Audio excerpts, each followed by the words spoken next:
Hello दोस्तों, लकवे के patients और उम्र दराज या डिमेंशिया के पेशेंट्स को खाना किस तरह से देना चाहिए, उनका फीडिंग प्रोसेस संबंधित क्या इंपॉर्टेंट चीज़ों का हमें ध्यान रखने की आवश्यकता है, आज इस पर बात करेंगे। लकवे के पेशेंट्स के लिए या उम्र दराज पेशेंट्स के लिए, डिमेंशिया के पेशेंट्स के लिए खाना अपने आप में बड़ा समस्या हो जाता है। वो खाना खुद से मैनेज नहीं कर पाते, खाने को प्रॉपरली चबा नहीं पाते हैं, उनको बहुत ज़्यादा सपोर्ट्स की ज़रूरत पड़ती है। खासकर लकवे के पेशेंट में जहाँ मुंह की मसल्स की कई बार पैरालाइज हो जाती है अर्ली स्टेजेस ऑफ स्ट्रोक में। ये सारे पेशेंट्स को आप किस तरह से खाना परोसें और क्या क्या चीज़ों का ध्यान रखें खाना खिलाते समय, उस पर बात करेंगे। एक अलग वीडियो में हमने खाने को टेबल को कैसे अरेंज करना है इस पर बात करी थी और क्या इंपॉर्टेंट चीज़ें उनके बर्तनों संबंधित और खाने संबंधित ध्यान रखने की ज़रूरत है, उस पर बात करी थी। आज सिर्फ खाने के प्रोसेस के संबंधित टिप्स पर बात करेंगे। टॉपिक इंपॉर्टेंट है और उसकी काफ़ी प्रैक्टिकल यूटिलिटी है, क्योंकि ज़्यादातर डॉक्टर्स ये सारी इंपॉर्टेंट चीज़ें आपसे डिस्कस करना भूल जाते हैं। ज़्यादातर बड़ी बड़ी बातें तो सब करते हैं, हार्ट अटैक के बारे में, लकवे के बारे में या लॉन्ग टर्म मृत्यु के बारे में, लेकिन ये छोटी छोटी खाने खिलाने संबंधित और इस तरह की चीज़ें ज़्यादातर छूट जाती है। तो ये सारी चीज़ों को बात करना आवश्यक है। टॉपिक बहुत इंपॉर्टेंट है, इसलिए से एंड तक देखिएगा। टॉपिक पर जाने से पहले जो लोग हमारे चैनल पर नए हैं उन्हें रिक्वेस्ट करूँगा कि चैनल को सब्सक्राइब करें, वीडियोज़ को लाइक करें, शेयर करें, फॉलो करें, कमेंट करें, पूरा देखें। टॉपिक के हर एक पॉइंट में प्रैक्टिकल यूटिलिटी है, इसी से एंड तक देखिएगा। चलिए शुरू करते हैं इंपॉर्टेंट वीडियो।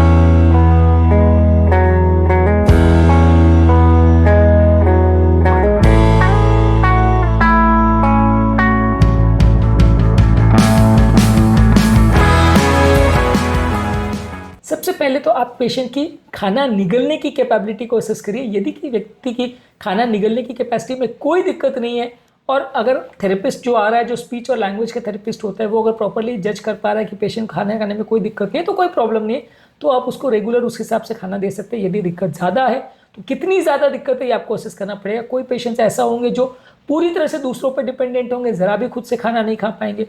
कोई पेशेंट्स ऐसे होंगे जो पार्शियली दूसरों पर डिपेंडेंट होंगे, उनको थोड़ा सपोर्ट की ज़रूरत होगा। और कोई पेशेंट पूरी तरह इंडिपेंडेंट होंगे जो अपने आप से खाना खा पाएंगे। तो किस स्टेज पे पेशेंट है और लकवे ने उसकी मसल्स और सारे सिस्टम को कितना डैमेज किया है, ये सारी चीज़ों को भी समझना ज़रूरी है, ताकि पेशेंट के कितना हेल्प की ज़रूरत है इसको असेस किया जा सके। इसके अलावा प्रॉपर फूड का टेक्सचर ज़रूरी है। आप फूड ऐसा बनाइए जो कि चबाने में आसान हो, निगलने में आसान हो। जैसे कोई प्यूरी किया हुआ या पीसा हुआ या सॉफ्ट खाना ही बनाइए। आप अगर उनको डायरेक्ट अखरोट खाने को दे देंगे या फल खाने को दे देंगे तो कई बार पेशेंट को वो खाना बड़ा मुश्किल हो जाएगा, क्योंकि किसी यंग व्यक्ति के कंपैरिजन में ये लकवे के या उम्र दराज या डिमेंशिया के पेशेंट चीज़ों को उतनी इजीली चबा के खाना उनको मुश्किल होता है, खासकर लकवे के पेशेंट्स में। तो ये सारी चीज़ों का आप ध्यान रखिए कि उनको प्रॉपरली पीस करके चीज़ें दीजिए। उनके कई बार दांत भी इस तरह से ख़राब हो जाते हैं कि वो खाने को प्रॉपरली चबा नहीं पाते हैं, और चबाते हैं तो गले की मसल्स इतनी वीक हो जाती है कि खाने को निगल नहीं पाते। यदि बहुत बड़ा बोलस का खाना उनको दिया जो पूरा मुंह को भर देगा तो उतना खाना वो निगल नहीं पाएंगे, मुंह में फंस सकता है। तो इस वजह से उनको थोड़ी थोड़ी मात्रा में एक चम्मच में भर के बिल्कुल मैश किया हुआ खाना अगर वैसे देंगे तो थोड़ी मात्रा में वो खाएंगे तो बेटर मैनेज कर पाएंगे। और बड़े बड़े चबाने में मुश्किल, निगलने में मुश्किल ऐसी चीज़ें उनको मत दीजिए। इसके अलावा थोड़ी थोड़ी मात्रा में ही उनको खाना खिलाइए। मान के चलिए कि उनको खाना खाने में टाइम लगेगा। रेगुलर व्यक्ति को मान लीजिए खाना खाने में 5 से 10 मिनट लगता है, तो उनको आधे से 1 घंटा लगेगा, कम से कम 5-7 गुना ज़्यादा टाइम लगेगा, ये मान के चलिए। क्योंकि इस तरह के पेशेंट्स में क्या है, उनको हर एक चीज़ को बहुत थोड़ी थोड़ी मात्रा में खिलाना पड़ता है और एक बार में वो बहुत ज़्यादा देर तक खा भी नहीं पाते, थक भी बहुत जल्दी जाते हैं। तो इस तरह के पेशेंट्स को आपको मान के चलना पड़ेगा कि सेम खाना जो है, जो यंग आदमी आधे मिनट में या 5 मिनट में खा लेता है, वो आपको उनको लगभग आधे घंटे तक खिलाना पड़ेगा और हो सकता है फिर 1-2 घंटे के बाद वापस से खिलाना पड़े। क्योंकि ये सारे लोगों को आप बहुत बड़ी मील्स एक बार में देना बड़ा मुश्किल पड़ता है। बहुत ज़्यादा मात्रा में खाना अगर आप उनको देंगे तो वो नहीं खा पाएंगे। और हर बार जो आप खाना का कौर दे रहे हैं, मान लीजिए अगर 1 चम्मच भर के दे रहे हैं तो वो छोटी चम्मच में उनको खाना भर के दीजिए, या कोई और तरीके से उनको थोड़ी थोड़ी मात्रा में ही खाना खिलाइए। अब अगर आप एक पूरी रोटी को उनके मुंह में डाल देंगे या एक पूरा बर्गर मुंह में ठूस देंगे तो वो बिल्कुल नहीं खा पाएंगे और वो परेशान हो जाएंगे, उनको चोकिंग भी हो सकती है। तो बहुत छोटे छोटे टुकड़ों में करके एक रोटी के 10 टुकड़े बना के जैसे छोटे बच्चों को खिलाया जाता है, लगभग वैसे ही आपको उनको खिलाना पड़ेगा। आप छोटे बच्चों को जैसे पूरी रोटी मुँह में नहीं डाल देते, वैसे आपको इन पेशेंट्स के साथ भी थोड़ा ध्यान रखना पड़ेगा। इसके अलावा खाने की पेस स्लो होनी चाहिए, धीरे धीरे ही उनको देना पड़ेगा, क्योंकि उनको खाने को चबाने में और निगलने में टाइम लगता है। यंग आदमी जो है तुरंत खाने को चबा के निगल लेता है और फिर लगभग 20-30 सेकंड में वो दूसरा खाना खाने को रेडी हो जाता है।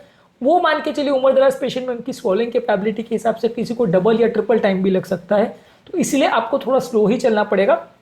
बहुत स्लो भी मत करिए कि ऐसा नहीं करना है कि आपने एक कौर खिलाया फिर आप 5 मिनट वेट कर रहे हो फिर एक कौर खिला रहे हो, तो बोर हो जाएगा पेशेंट, उतना देर खा नहीं पाएगा। तो आपको देखते रहना पड़ेगा कि वो खा रहा है कि नहीं। एक खाया, फिर जब वो निगल लिया, फिर तुरंत आपने दूसरा दिया, तो पेशेंट का इंटरेस्ट भी बना रहेगा। बहुत ज़्यादा अग्रेसिव या जल्दी भी नहीं हो जाएगा, बहुत ज़्यादा स्लो भी नहीं हो जाएगा, एक प्रॉपर स्पीड मेंटेन रहे तो अच्छा है। इसके अलावा खाना खाने के दौरान डिस्ट्रैक्शन नहीं रखिए। पेशेंट उस दौरान अगर लाउड म्यूजिक सुन रहा है या टीवी देख रहा है या मोबाइल फ़ोन पर एंगेज्ड है, तो ये सारी चीज़ों की वजह से खाना पर उसका ध्यान नहीं जाएगा, और जिसकी वजह से वो कई बार खाना श्वास की नली में जा सकता है या प्रॉपर तरह से खा नहीं पाएगा। तो खाने पर फोकस रहे पेशेंट का, ये थोड़ा ध्यान रखिए। ये तो खैर यंग लोगों के लिए भी बोला जाता है, लेकिन हाँ, इस उम्र में ये चीज़ें ज़्यादा ज़रूरी हो जाती हैं। इसके अलावा पेशेंट को अगर आपको एंगेज रखना है तो किसी प्लेजेंट कॉन्वर्सेशन में या किसी पॉजिटिव एनवायरनमेंट में उसको एंगेज करके रखें तो अच्छा है। अगर उस दौरान कोई नेगेटिव बातें हो रही है, उस दौरान अगर चिड़चिड़ हो रही है, झगड़ा हो रहा है या इस तरह की गाली गलौज हो रही है, तो वैसे वातावरण में पेशेंट अपना खाना नहीं खा पाएगा और परेशान हो जाएगा और ज़्यादा डिप्रेशन में चला जाएगा। तो उस दौरान कमरे का वातावरण और जो उससे बात हो रही है वो काफ़ी पॉजिटिव और रीइंफोर्सिंग होना चाहिए, जिससे पेशेंट के अंदर से अगर जो नेगेटिविटी आ रही है वो भी अंदर से सबसाइड हो जाए, वो कम हो जाए और वो थोड़ा सा पॉजिटिव और अच्छा फील करे। उसको इंकरेज करिए। और इस मामले में ये भी ज़रूरी है कि आप पेशेंट को इंडिपेंडेंस के लिए भी इंकरेज करें। अगर पेशेंट खुद से खा रहा है तो आप ज़बरदस्ती उसको खिलाने की कोशिश मत करिए। उसको खुद से खाने का प्रयास अगर वो कर रहा है तो करने दीजिए। जिस लेवल तक कर पा रहा है थोड़ा बहुत आप उसको हेल्प कर दीजिए, लेकिन आप उसको खुद से भी ट्राई करने दीजिए। अगर वो खुद से बिल्कुल ट्राई नहीं करेगा तो भी इंप्रूवमेंट नहीं आएगा।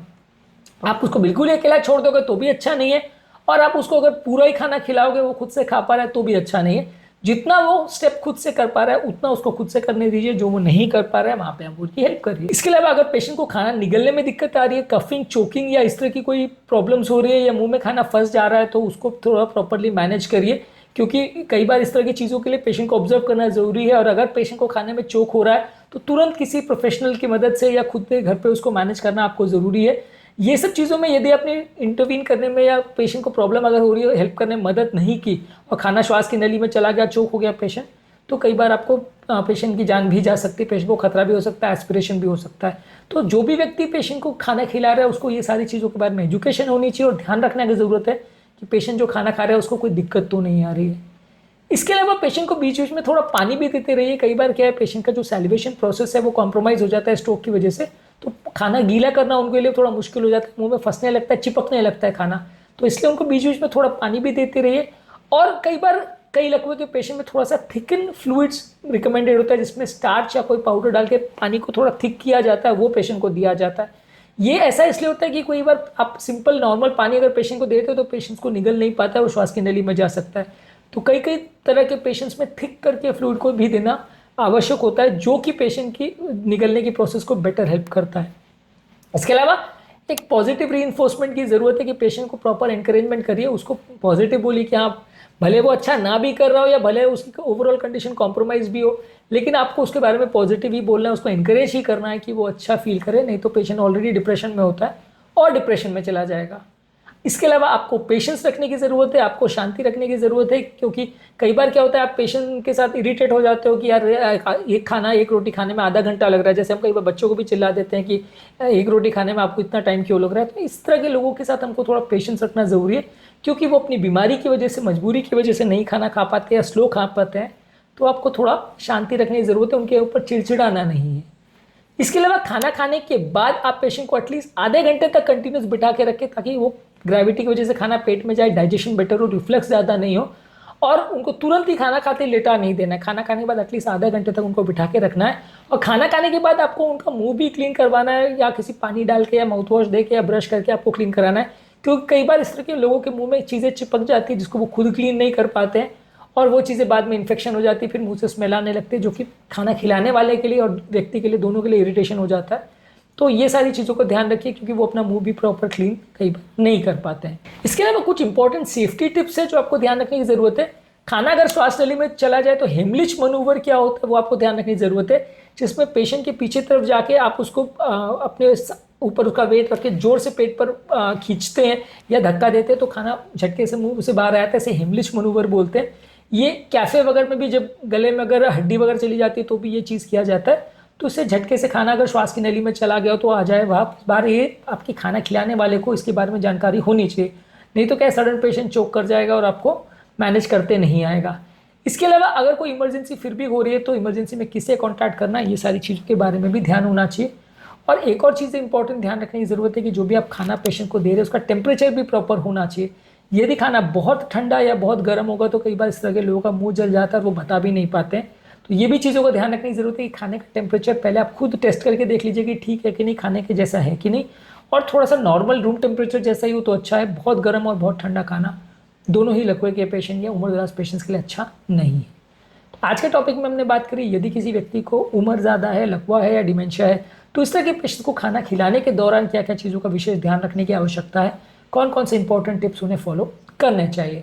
उम्मीद करूंगा कि आज के टॉपिक में कुछ नई बातें जानने को मिली होगी। लकवे के पेशेंट के बाकी केयर संबंधित, उनके चलाने फिराने संबंधित, स्पीच संबंधित और उनके मेमोरी फंक्शन संबंधित हमने ऑलरेडी सेपरेट वीडियोस किए, इन्हें भी जरूर चेकआउट करें। टेबल पर चीज़ों को कैसे अरेंज करना है इस पर भी हमने अलग वीडियोस किए, इसको भी जरूर चेकआउट करें। टॉपिक एंड करने से पहले जो लोग हमारे चैनल पर नए हैं उन्हें रिक्वेस्ट करूंगा कि चैनल को सब्सक्राइब करें, वीडियोस को लाइक करें, शेयर करें, फॉलो करें, कमेंट करें, पूरा देखें।